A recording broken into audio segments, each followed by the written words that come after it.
we got to talk about this kicker, Jake Moody. Our heart goes out to him. Everyone wants him to do well. He's trying to do well. He means to do well. He's just not doing well. And it's been a pattern for a while. What do you think the Niners should do with him? Well, I think in the conference call today, if I have it right, somebody asked, are they going to replace him for the final game? And Shanahan said, no, they're going to go with him for the final game. I disagree. This is a game they want to win. Mm-hmm. They wanted to win last night. Mm-hmm. It would be nice to end the season with a win. Well, you put your best people out there. That's why I say Purdy should play if he's well. They want to win the game. Mm-hmm. This kid is in a terrible slump right now. You sit him down. There are probably 30 guys sitting around in the country who can do a better job than he can right now, who can kick field goals, who can kick onside kicks, who can do, and they even had a guy earlier this season. Onside kick, Dad. Oh, it was that was as bad or worse than his field goal misses. It was a blasteroo. He just kicked it out of bounds. I know. Yeah. I know. They don't have to cut him. If maybe they feel that they can salvage something next year, but you got to sit him down, make him inactive, and bring in another kicker for the final game. Absolutely. And it would be a statement to the team. It would be, look, we're going to try to get 7 wins. There'll be something in that. I'm with you. I want to win this game. You want to win this game. We're going to sit this kid down and bring somebody else in. And I'm doing it for all of us. And the kicker would understand. So when Kyle says he's not going to make any change, again, I think that's the wrong move. And I would go to say, far as say, dereliction of duty, Iggy. No, you bring in another kicker.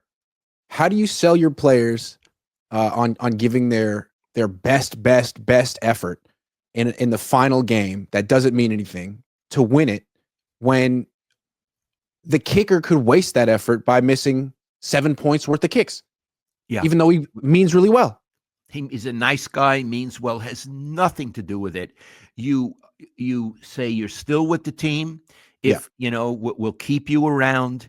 We'll talk about next season when appropriate. But no, we're bringing in Joe Schmatz. He's going to kick this week, and we'll move on from there. I'd say that's move number 1. The 2 key moves for this coming week are you get another kicker because this kid is in his head. Yeah. And you play Purdy or not play him based solely on health, not on contract, not on anything else, based solely on health. And that is something that can be determined with the coaches, the player, and the doctors. Those are the 2 big decisions. And, the way Joshua Dobbs played, if he has to play or if they don't let Purdy play, look, they could have this Brandon Allen. Meaning, according to who knows who Kyle would start in the middle of the season when he had to have a substitute quarterback. He used Brandon Allen, who did nothing. At least Joshua Dobbs seems to have a heartbeat. Yeah, absolutely. The fact that he played Brandon Allen over Joshua Dobbs, the fact that he buried Jordan Mason for years, the fact that Ricky Pearsall just finally got an opportunity to make an impact and he was really good, and it took this long. I mean, this is a Jake Moody topic, but now we can slide because it's really always a Kyle Shanahan topic. Yeah. Yeah, and here's the thing. A lot of the 49er fans say, well, how'd you expect them to do better? This guy was out and that guy was out. They had their first-round draft pick. And it turns out he's a very good player. He made a one-handed catch last night. And Kyle didn't know. He didn't play him. And they needed people. Yeah. He wasn't in the progression. Dude, call the freaking play for him like you did last night. Yeah. Then he suddenly got in the progression. Put him first in the progression. 1, not 4. Yeah. Where was he against the Rams? When you needed him. He was there running routes, getting cardio. Man, he's in terrific shape. I love, that they played well for the first half yesterday, and that gives people the idea, there's hope for next season. Yeah. Where was the judgment to have a game like this when it actually mattered? It's sort of a little easier when there's no pressure because it doesn't matter. And I love how you put yesterday, Purdy choked in a game that didn't matter. Yeah, and so did Moody, and so did Kyle. Yeah. I mean, And what's interesting is like we're like so Debo Samuel got in Moody's face, and there was a whole they got chippy. There was a fracas. But I mean, you kind of understand why the team would be frustrated with Jake Moody. I mean, no one else tried to punch him, but you could understand why they're frustrated with Moody. But to me, it's like if they're frustrated with Moody, they're really frustrated again with Kyle. They just can't yell at Kyle. They can yell at Moody because Kyle picked him. Kyle defends him. Kyle won't cut him the way he would cut some other player who wasn't performing. That's right. Yeah, like why is Moody above that? Anyone else would get benched. Yeah. And he had plenty of opportunities in the middle of the season to get rid of him. Yeah, Moody got hurt. That gave Kyle Shanahan the opportunity right there. We're not cutting him or benching him. He's just hurt. Oh, we got someone else. Oh, we're going to go with him the rest of the season. Funny. Jake, you're done. Yeah. And we'll talk to you later. Yeah. But no, they wanted to rush him back, and they're like, oh, you know what? He's not as good because he hurt his ankle. Oh. Well, then don't play him. Then don't play him. Don't play him. Iggy, I'm telling you, we know maybe 10 to 15% of what goes on really at that team. There must be so many storylines about why he played Moody. You know what I mean? Why he continues to give the ball to Debo Samuel.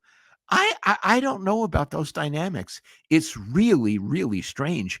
All I know from coaches, it's like you're in, you're out, you play, you don't play.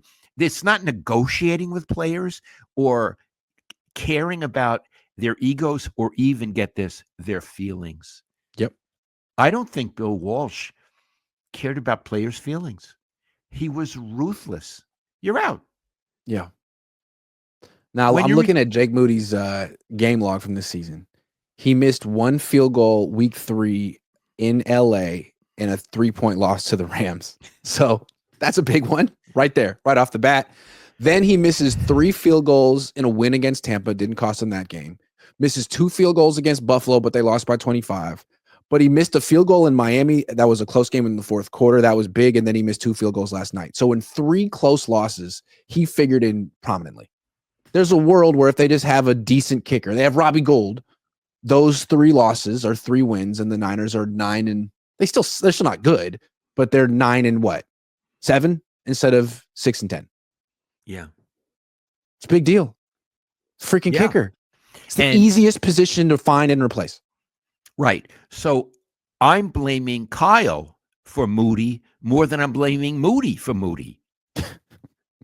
Moody, we don't blame Moody for Moody. Here's my issue with Moody. Kyle Shanahan, in one breath, will say, I don't like special teams. I don't know anything about special teams. Don't ask me about kicking. I don't know. I just tell him to make the kick. And the other breath, he'll be like, well, we got to stick by this kicker because he's really talented. And it's like, what is the talent that he possesses? I don't understand. Does he read defenses? Is he poised in the pocket? You either kick it far or you kick it accurately, and he can kick it far, but he can't kick it accurately. What talent is there other than those 2 things? I don't get it. Don't you get the feeling that Kyle's a little confused? Yeah. I feel it's not gone the way he wanted. Again, Iggy, I've never met him. I've never looked him in the eye, but I feel he's a little all over the place. Yeah. I do. I think that he's suffering also. In that regard, I feel for him. He never saw this coming. And I think he's done a poor job, but I also think he's suffering. I do.